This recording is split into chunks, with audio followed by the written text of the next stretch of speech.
Evolutionary.org podcast coming way, episode 561. Today we're going to do a fun one. We're going to do what supplements to have for the end of the world. Don't blink, it's cool. And this is going to be just a fun one, lighthearted one that we're going to do. Some people have requested this one. Some people are into the whole like sci-fi stuff. And I know you guys have a good movie that came out of Britain, Mobster, about the end of the world. And it was called 28 Days Later. And there was another sequel to it 20 weeks later. And I think they're going to keep doing sequels. But that was a really, really good movie. I think Danny Boyle was the director, and he's a really, really good director out there. You guys have some really good British directors and actors, but Yeah. it was a zombie movie with the zombies, went around like killing people and stuff, and people basically it was the end of the world. So why don't you touch on that a little bit, Mobster? And you're big into the sci-fi stuff. You got that geekiness in you, huh? Yeah, I mean, the prepper community in America is bigger than the prepper community in the UK. But as I told Steve off air, I have a strange fascination with this stuff, including the movie that Steve's mentioned. So you go, what would it be like and how would I cope? And the reality is, it's going to be fucking awful, Steve. The fantasy is that you come out kicking ass and you take over the world, blah, blah, blah, and you got your shit together. And the reality is, how many of us know how to farm, raise crops, go hunting, what food's safe to eat from plants and so on and so forth. And that's without dealing with the fact that every fucker you know is dead and so on and so forth. So that's a bit depressing. So we'll go in the other direction. We'll say we've got our heads on. We know what we're doing, Steve, and we're getting ahead. And of course, this podcast is helping you guys get ahead of it. So we'll take it in a slightly different direction. So the simple fact of living in a bunker in the end of the world, trying to survive some sort of apocalyptic scenario, in reality, it's going to be tin food, it's going to be dried food, it's going to be a lack of sunlight. And we want to come out. Listen, you've listened to this podcast because you want to be strong, healthy, vital, and energetic. Stuck in a bunker for 2 weeks is not a good recipe for any of those things. So we're going to try and help you with suggestions as to what you could eat and specifically the supplements that you would use to try and maintain a level of health. It'd be no different, guys, as if you were stuck in hospital recovering from an illness or a broken leg and you're not getting exercise, you're not getting sunshine. So we'll take it from that direction.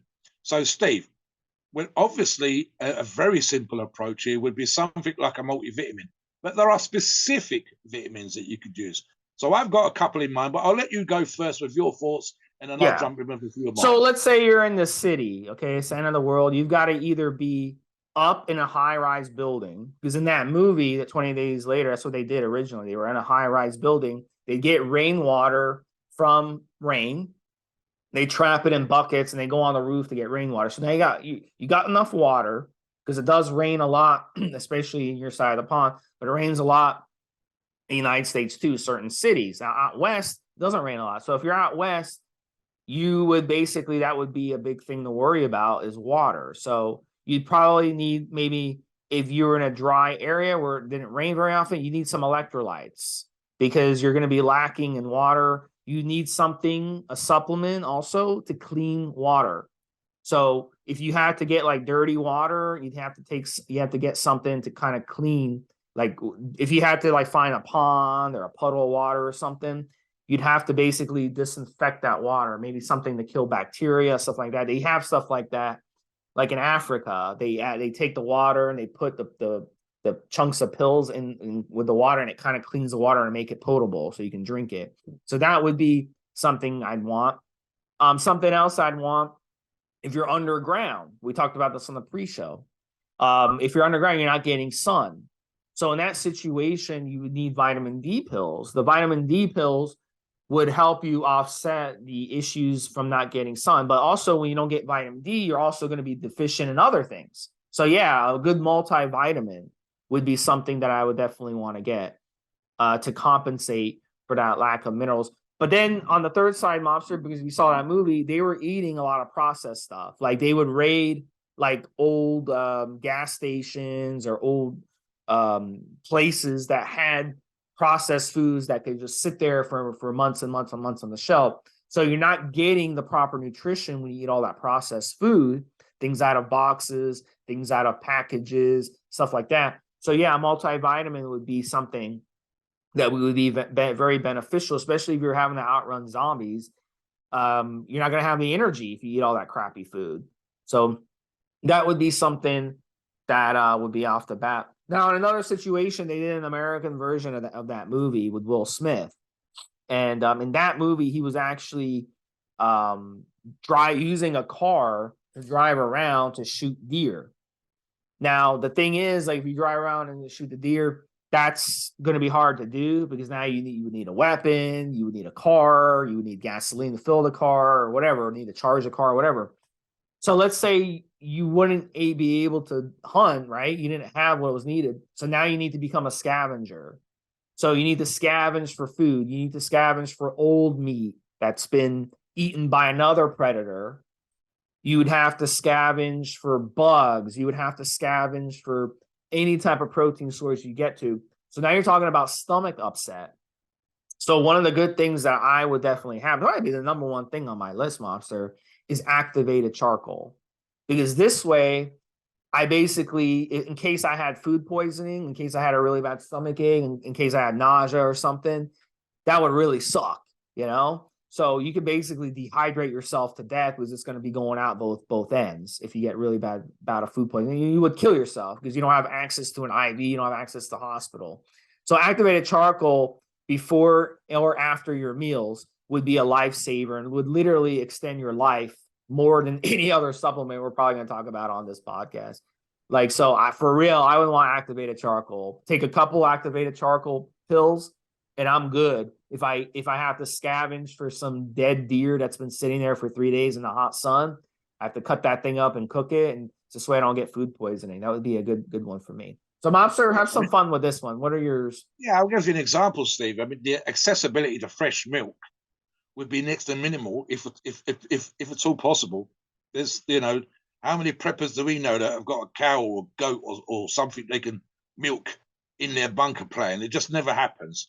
So it's all only in the super duper apocalyptic bunkers, and they keep the fetuses frozen on ice to revive after the apocalypse, and so that they can have animals to eat and they can, get milk and meat from. It doesn't happen in most of these things. So best case scenario would be freeze dried milk. And so, for example, stuff like that. The freeze dried milk is okay, but it's not the same thing as fresh milk, and it's definitely not the same thing as fresh raw milk, unpasteurized milk. So you'd be looking at stuff like calcium, for example. You're not going to be, unless you're very fortunate, and even then, most of your food is going to be freeze dried because it's easy to store and you don't need a freezer or refrigerator. But if you have a bunker with a generator and you've got a freezer, the meat that you've got frozen is only going to last so long. So I'm going to be looking at stuff like, for example, Steve, I'm going to be looking at, I'm going to be taking calcium pills just because of the poor milk that I'd be drinking if I'm taking any milk. I'm going to be looking, for example, extra vitamin K. And vitamin K is one of those aids to clotting. Steve touched upon the B vitamins. And again, this is because you're eating freeze-dried food. Even if there's freeze-dried meat in your prepper food that you've last 40 years, and much until you peel the foil off the lid, it's not going to be the same as a fresh piece of meat or a fresh fish or whatever. So I'm going to try to make up for that. And not only that, the B vitamins have multiple uses, the least of which is protein absorption, again, for our bodies. We're not going to be getting the exercise that we were. So we're going to be doing stuff like that. If we're pounding away on press-ups, etc., it's a humid environment. We're going to have problems with air filtration and so on and so forth. And then, of course, there's the scenarios and the fun scenarios. So I'll give you an example. It's just right up there with possibly the worst thing that could possibly happen. But let's imagine there's a nuclear war. So radiation poisoning becomes incredibly likely, even if you're in your bunker, and then you stay there for a couple of weeks just for the radiation reduced down as much as possible, up to 1,000 times, Steve, depending upon the bombs that have been dropped and so on. You're still dealing with levels of radiation everywhere, fallout everywhere. So, for example, it's not necessarily a supplement, but potassium iodide, in brackets, I've got here Ki, and this is specifically to help you deal with the effects of radiation. This is going to be a generational thing, guys. It's, again, a fun idea, but the movies are only ever sort of over a very short periods of time. Like Steve said, 28 weeks, 28 days and 28 weeks in the example that Steve gave. in reality, this is a generational issue. So there's loads of things you need to think about. Again, this is down to low quality food. Vitamin C. The issue, the idea that we could get scurvy, Steve, is just crazy. So you would need, if you're not going to have much more than the very limited supply of fresh fruit when you go in. So vitamin C is super, super important because you'll be dealing with the issues of, and vitamin C, just there's one example, I'm just thinking of your gum health. Would you hate to be in the bunker, Steve, eating freeze-dried fruit and it hurts you to eat because the vitamin C quality is absolutely shit? So give us a few examples like that, and I'll throw in some more myself.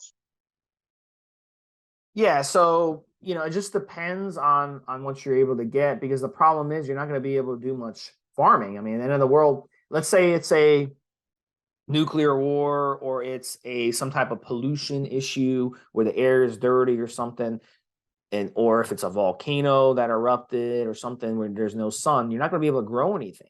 And all the plants that are edible are going to die. The only plants that are going to survive something like that are not going to be edible. They're going to be really, really hardened trees or hardened ferns or something like that. And those are unfortunately not going to be edible. Maybe mushrooms. So what I would do is maybe a mushroom supplement would be a good idea.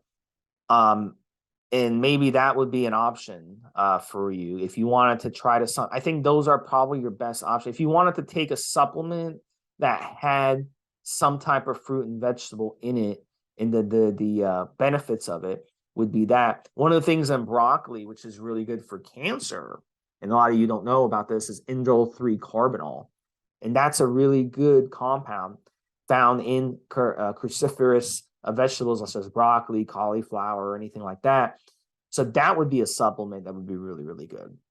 This way you could fight off cancer, because if it was like a nuclear war, or if it was some type of environmental disaster, you would basically have a cancer risk in your body that would arise from that, from the dirty air or whatnot, or from the nuclear radiation or something like that. So taking indole 3 carbinol would be a good idea, Mobster, because that actually fights off those free radicals and fights off those cancer cells in the body. So that would keep you alive longer.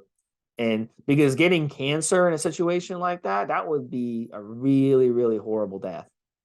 Even people who have cancer that are in hospice or in hospitals or whatever, they die a horrible death. So I can't imagine being in that situation, being chased by zombies or something like that, or and then having to deal with cancer on top of it. That would suck, So I mean, there's an obvious thing here, Steve. I'm just thinking, for example, look, you're in a terrible, horrible situation. If any of their listeners suffer from anxiety, it's going to be through the roof. So I'm going to be on, and again, we're not always talking about supplements here. You want as much prescription medication as your little medicines cabinet will hold, because you're not going to be able to get to the chemist or the pharmacy post-apocalypse and get what you want. Trust me, guys.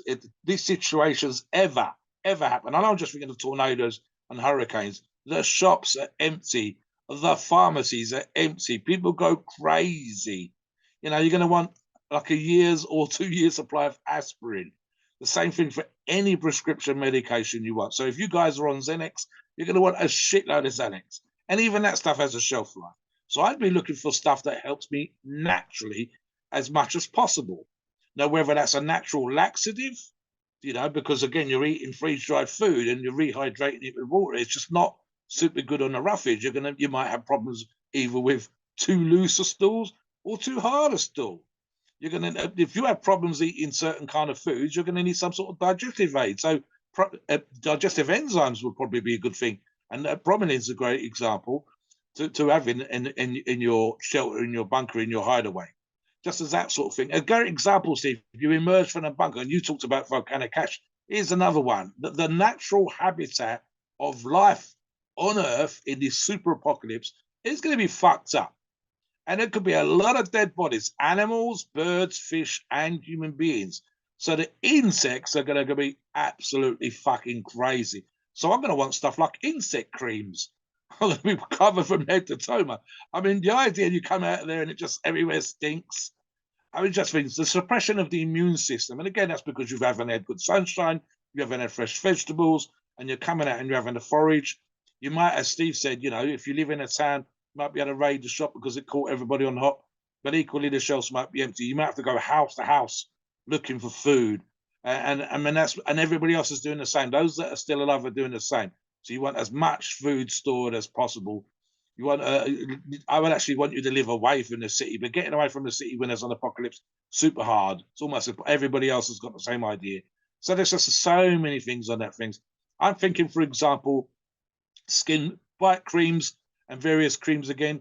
I'm going to want, I mean, again, who knows? A nuclear war is going to potentially arguably damage the atmosphere. So I'm going to want sunblock. I'm going to want the clothes to cover up and stuff like this, Dave. And again, that's without even getting into just basic medical supplies, bandages, plasters, band-aids, medical tape, just stuff to help you. If you get, look, there's no ER that the paramedics ain't going to come and help you. If you get a cut that previously you could just rub a cream onto and treat in that particular way, and now there's no cream and you get cut, there's a likelihood of infection. So I'm going to want to boost my immune system. I'm going to want to compensate as much as I possibly could for my lack of good nutrition. That might come in the future, but probably won't for a little while, at least a year, till I can start growing crops and cultivating crops and stuff like that. And that's again without assuming there's pollution issues, that I have accessibility, that I can walk to the countryside and so on. Where I live, I'm relatively close. I'm probably 15 or 20 miles away from genuine proper countryside, Steve. And there's plenty of fields near to me as is. And I know, for example, there's fish in the river and fish in the ponds by me. But again, it's super difficult. Anybody else is out there, we're fighting for that stuff. So yeah, there's loads of things. The colloidal silver, for example, is a great healer of both in, I think you can buy it in cream form, but the band-aids and plasters, some have colloidal silver specifically because it's actually a way of protecting you from infection. And in the summertime is obviously allowing the scars to become scars and your skin to heal up. And that's just on cuts and scratches. In addition to the B vitamins, I'm thinking, for example, stuff like copper and iron. My blood, boosting my iron content in my blood. That's a great giver of energy. And again, it's one of those things that's going to help you deal with anemia, for example. That's perfectly normal. And in a normal situation, Steve, I would up my liver and my offal, my organ meat. But that might not be available. So I'm going to want to take it in supplemental form. And then what if you catch any diseases? Stuff that is super easy to deal with in the modern world. And I've touched on, for example, having issues with loose or firm stools. But a common cold or even a normal variation of the flu suddenly becomes a much, much bigger issue. If any of us have ever had, and there's bound to be some of our listeners and maybe ourselves as well, have had genuine full-blown flu and know just how bad we felt, and that's with accessibility to ER and a doctor and a hospital and getting some sort of medication just to help us deal with it. Now you've got no hospital, no ER, no pharmacy, no nothing. So you need to have the medication that's going to help you with it. But as best as possible, Steve, to avoid those things. We're not going to have tens of thousands of alcohol wipes that we can wipe on things. So there's a bunch of stuff. I mean, as I say with things, I mean, we recommend on many of these podcasts a product like N2 Guard as an organ protector. And that's because of the harshness and the stress that we put on our bodies with steroid cycles. Now, steroid cycles probably going to be the last thing on our mind when we come out. But I would still have products like N2 Guard as an organ protector, just for my organ health, Steve, because I want to compensate for as much as possible with all the things that are going on around me. I'm an old bastard, so I'm going to want some sort of joint product, glucosamine sulfate. N2 Joint RX does a great one. Fish oils for as long as they can last. They typically got a shelf life of about 2 years. Antibiotics. And again, some of these things I'm going to want to stockpile as medications, but ultimately it's a limited supply. So what I'm really looking at is food that gives me energy, supplements that give me energy, supplements that boost my immune system, supplements that keep me healthy, whether that's my hair, especially my teeth, my fingernails, my skin.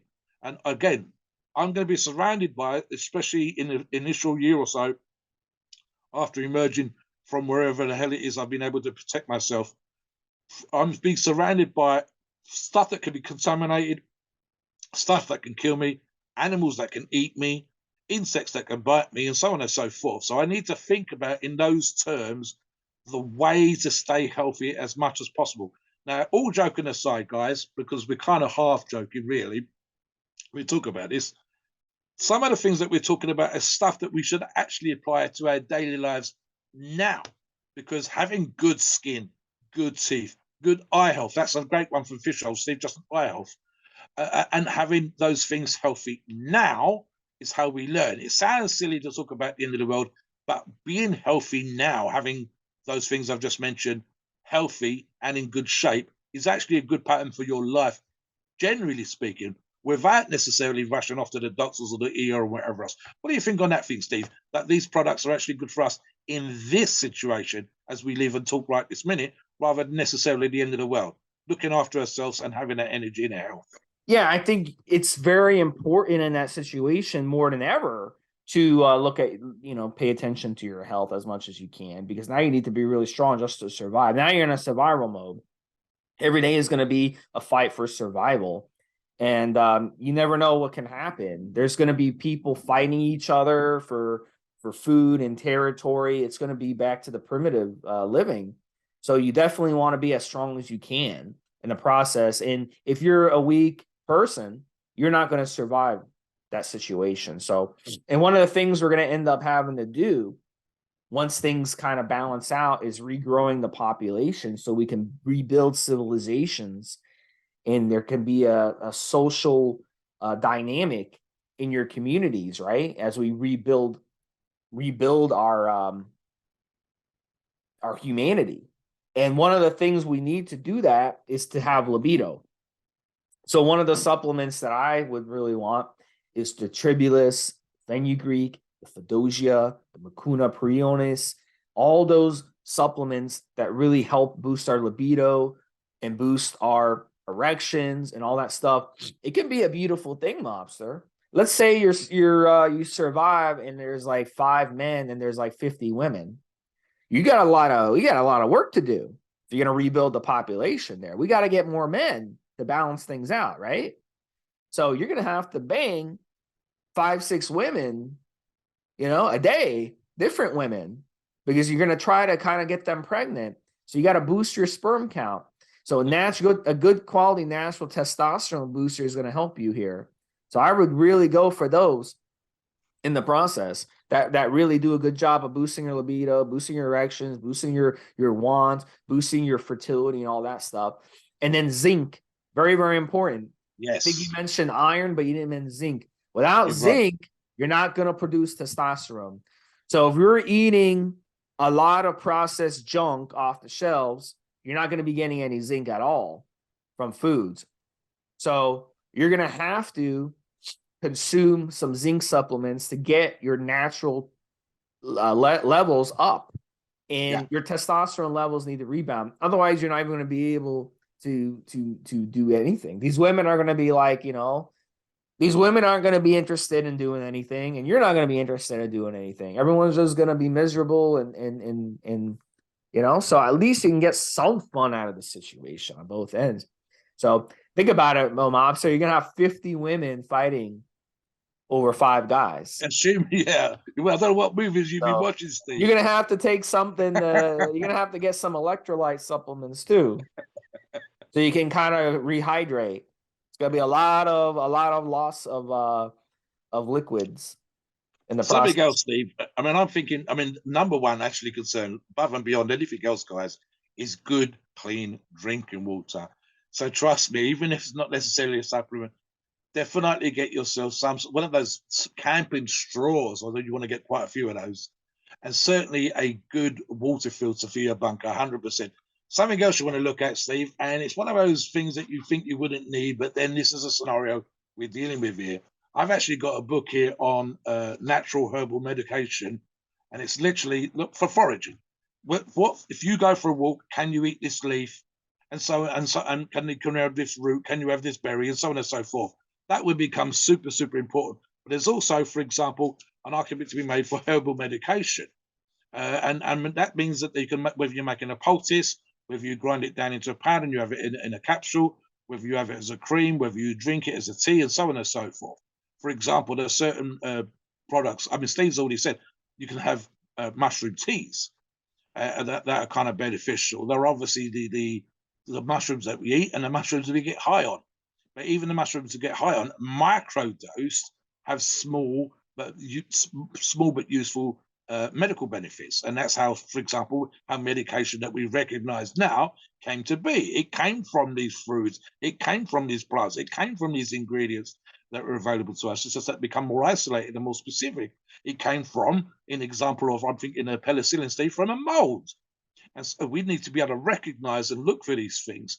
I mean, a great example, incredibly useful, and probably something else you could stick in the bunker would be aloe vera. And that's specifically, for example, that the gel from the base of the leaf can be rubbed onto your skin if you've got sunburn. And if we're smashing the granny out of the atmosphere, Steve, I think the likelihood of us getting sunburn becomes incredibly high. Well, you're going to burn yourself too if you're making fires to cook. You're going to burn your hands, you know? Yeah. So it'd be good to have. Anything like that that's going to help. Exactly. Even abrasive type burns, when you rub yourself up against something and it gives a burn-like reaction, would be well treated with aloe vera. And there's, I mean, I'm thinking of a few, I've forgotten. I've actually got some cream here that's made from a root. I forgot the name of it, Steve, but that's very, very good. You want an antihistamine, for example. Again, that's an insect. So you want an insect bite, specifically a cream you can rub on, which is either an antihistamine or a preventative. You're also going to have to watch out for things that might poison you. And Steve's mentioned activated charcoal earlier on, because that's a great one for gut health and for dealing with poor food in this situation. But it's also a one of helping you deal with at least low-grade poisons, not the really crazy stuff. I forgot the name. Is it as an emetic, where it makes you vomit? You would need, for example, to bring up certain foods that you shouldn't have eaten, or ingredients that you've added that you didn't realize were now poisonous. And so you need to get that out of your body as quickly as possible. So there's loads of stuff like that. You might even, I mean, with that, going back to medication again, saline and all these kind of things.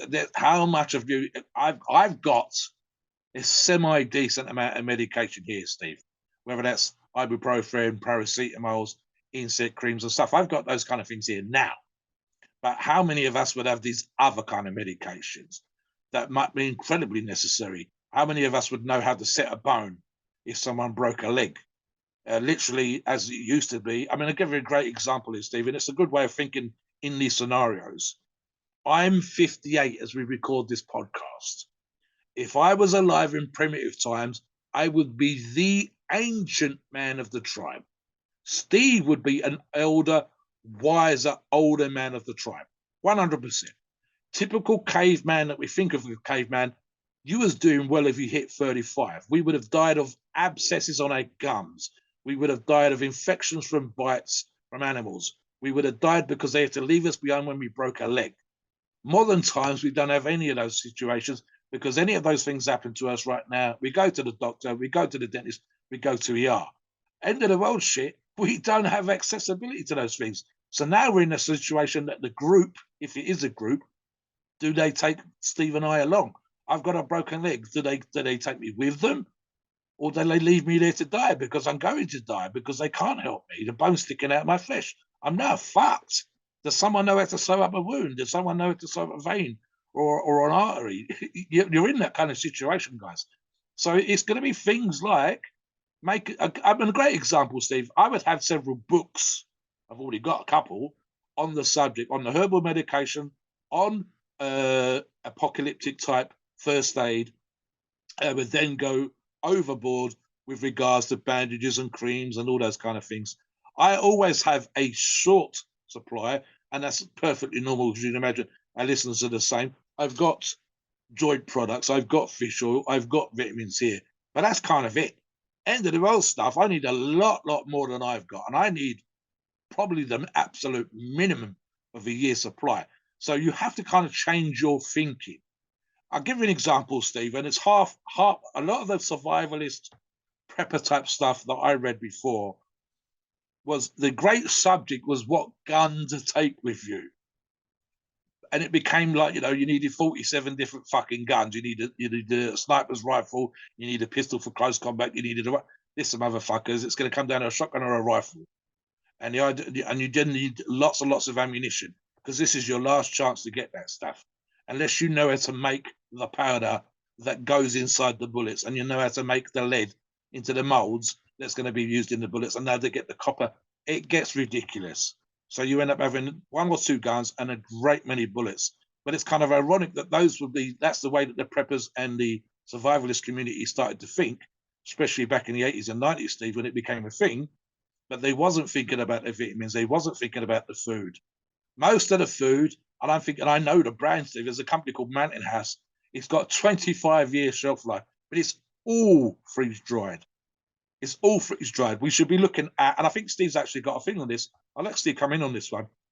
Pickles and preserved food to get some vitamin C, to get vitamins and nutrition from. What about those things on that subject, Steve? I know you've talked about this in the past. Well, I don't know those will last though. That's the problem. So I mean, they really go moldy quick. So you'd No, no, have no. to figure. Let me give you an example, Steve. Yeah. I'm trying to think now of a particular food fermented. And I'm thinking, for example, you can pickle or ferment cabbage. And the argument is for these things, I give you this: a pickled food can last a year more. Yeah, if it's fermented or salted, yeah. Yes, exactly right. So, but the argument is that we're going to have no fresh food for probably 6 to 12 months that we can grow. We've got very little farming knowledge or cultivational knowledge, so they're going to have to learn that as we go along. We're going to have to find places and plants that haven't become infected and so on. So, for example, an apple tree, a strawberry bush, wild blackberries, and so on and so forth. So, the more of these things that we've got, and the more that we've got in the shelter, the more we've got in the bunker, the better. And those are also good things to go out looking for, guys. And like Steve said, this as we finish up, I would be looking, realistically, we're looking for what a quality of life rather than treats. So I'm not thinking of storing cakes or tons of sugar. Sugar we use should not be used for taste and for flavour. Like Steve said, wild honey, wild maple syrup, these kind of things, rather than necessarily lots of sweet food and candies and that kind of stuff. You need to stay healthy. You need to stay alive. Everything else is secondary. This is a fun one that we could talk about for a while. Listen, I would love to get some listener feedback, see what you guys think. There's plenty of Reddits on this kind of stuff. Give us some links, give us some subjects to think about, guys, and we'll take it in a different direction if we get to do this again. Please note, we are not doctors and opinions. Ours is our view and based on our experience and views on the topic. A podcast for informational purposes and entertainment only. The freedom of speech and the First Amendment applies.